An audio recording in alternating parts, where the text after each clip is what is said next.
Hello, friends. This is another episode of the program Empire of Lies, in which we discuss manipulation and disinformation in the Russian media. Europe as an enemy and as an excuse. What Solovyov really says. Vladimir Solovyov's evening broadcast is more than just a talk show. It's a public monologue of the state, where Russia talks to itself, and Europe becomes a convenient mirror, reflecting all of Russia's fears, grievances, and desires. At first glance, it's just another set of threats, the usual rhetoric about the decaying West and unprincipled Americans. But if you put aside the usual hysteria, it becomes clear. These speeches are no longer defensive, but rather a strategy of justification and preparation for a long confrontation. 1. The New World. Through Solovyov's eyes, the main topic of the broadcast is the approaching Great European War. Solovyov quotes Lavrov.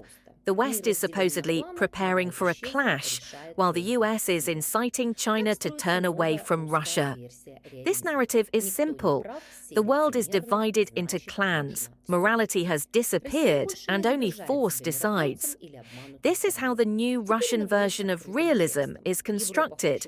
No one is right, everyone is hypocritical, which means anything goes. Russia no longer portrays itself as a peacemaker or the deceived party. Now it says bluntly, Europe wants war, and if it starts, they are to blame. This isn't just an accusation, it's an attempt to shirk responsibility, to create a moral vacuum where any action by Moscow will be a response, not aggression. 2. Europe as a space of guilt and dependence. The narrative is constructed according to the template of the old Soviet narrative, but with a new emotional energy. Poland is a colony pumped up by American troops. Germany is a deindustrialized wasteland. Hungary and Turkey are the last sane ones. All these fragments come together to form a single mosaic thesis. Europe is bereft of will, governed through fear and debt. When Solovyov speaks of Belgium as a NATO kidney or of Warsaw as an occupied zone, he's not making a sarcastic observation, but a political statement.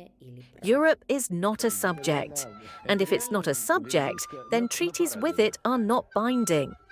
This is the key to the Kremlin's logic. The denial of European subjectivity justifies everything, from annexations to shelling. After all,